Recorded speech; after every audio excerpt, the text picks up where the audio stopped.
you do get better the more you write, and I do find that I become more eloquent the more I write, because it's all tied together. It's not just an isolated hobby, like, I don't know, I'm good at knitting. This will probably not help me with any other skill, especially a verbal one in my lifetime. But writing, it just seeps into so many different things. It can only be good for you to keep on doing it, whether you like what you're doing or not. Yeah. I think so about the interpersonal skills. So you learn a lot about engaging and with others, communicating, and you understand that your head is your head. It's not anyone's. It's not others' head. So you might perceive things because you know what is on the background, but their context is quite different. So you might see it blue, but they see it green. Yeah. And there is a reason for that.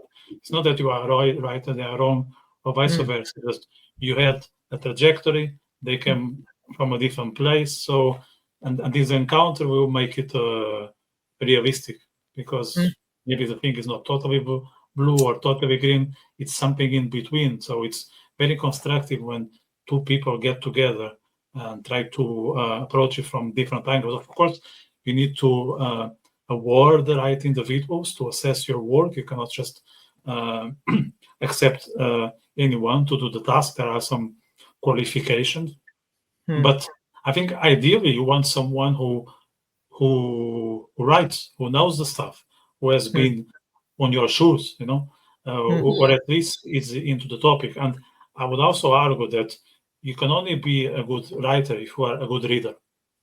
Of course, if you don't read, you'll never be able to write properly. And that's the same for musicians, movie directors, all sorts of arts.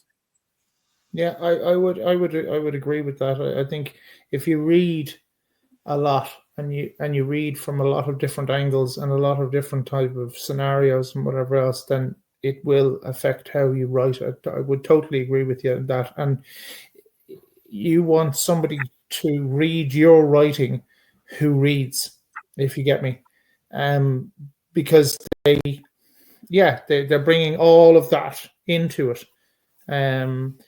It's interesting to see that, and I think from the different perspectives, I think it can make you, like you said, Maria, it can make you maybe change tack. It can make certain things disappear that you thought, oh, actually, that's okay, I'm going to change that, or you come away from a conversation like that, and then you go, right, okay, actually, this is taking a different direction now than I had initially thought even an hour ago, and it can influence you, and you can be very positively influenced by that.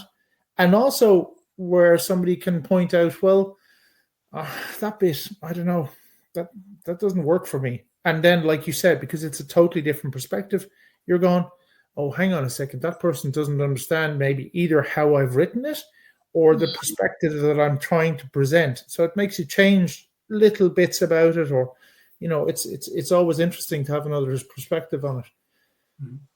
And how do you go about, Maria, making sure that your voice is your voice? Of course, you'll be influenced by your mentors, your favorite authors, but you want to ensure that what you put on the paper is yours, and it's not just an echo of your favorite author or your mentor. You wanna come up with something that is original and it's yours, and it cannot be a creation of person A, B, or C. So how do you ensure that what you are delivering is a production of yours? I think it's something I'm still struggling with, because sometimes, I don't compare myself, because I don't know, you count with some great writers out there who would be enough wrong to compare yourself, but you're thinking maybe I'm imitating their style, and that's never good. But I think once you get past the fact that there's no parthenogenesis and everyone basically, we reproduce stories, we reproduce themes. If you think I should write something that's completely original, everything has been done since the ancient times. Like you go read ancient Greek theater, for example, and they covered so many topics. You think, okay, I cannot come up with one single original idea. But the thing is that I think, and that's where being an avid reader comes into play as well. You understand that you cannot completely escape the fact that you might be reproducing a theme, or you might be inadvertently imitating someone else. But the thing is that if you allow yourself to be influenced by many different sources, then you're not copying anyone directly. Because, like, I've read there are some writers that use storytelling within their stories, and that's something that I read in The Name of the Wind, for example, and I thought this is a great way to go about something. And then I thought maybe if I start doing it, I'm imitating that writer's style. But I think at the end you just need to trust yourself to find your voice, and that comes with the more you write, the more you see what works for you. Because I might like storytelling within storytelling, for example, but if I'm horrible at it, I'm not going to stick with it. So I think keep on reading so that you make sure that, whatever information you get is muddled and it's not one single stream of one writer. Because like if I go back to what I'm writing now and it doesn't remind me of anyone I've read. And I think that's when you arrive bit by bit to finding your own style, finding your own voice. But I think it's just a matter of experience. And then from some point onwards, you have to trust yourself, not to plagiarize. It's like critical thinking, it's experience, it's the more you deal with the craft. But for me, I think it's that I started reading very different things from many different authors. So now I cannot really, even if you gave me a page from a book that I've read, I'm not sure I would know who it's from.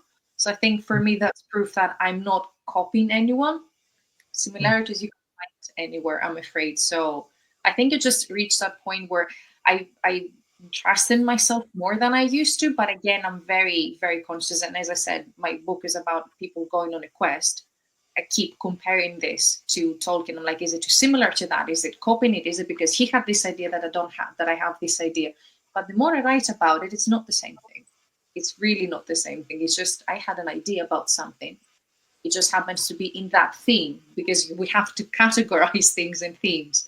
So I think that's it. Mostly just, for me, is keep writing, and then you'll find your voice.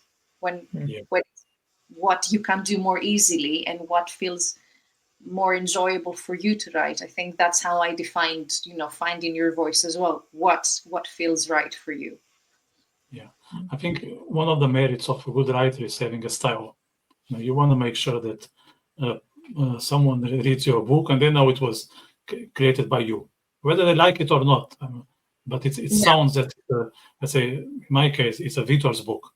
People can identify it was written by me because it sounds like my kind of thing. And it doesn't matter if it's poetry or fiction or memoir.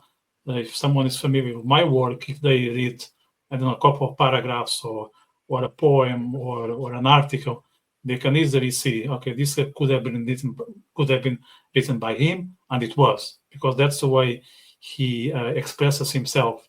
So I think there is something about building an identity, and if you have that, then you are protected for being too much influence, that you are just an echo of, I don't know, Stephen King or Hemingway or Franz Kafka.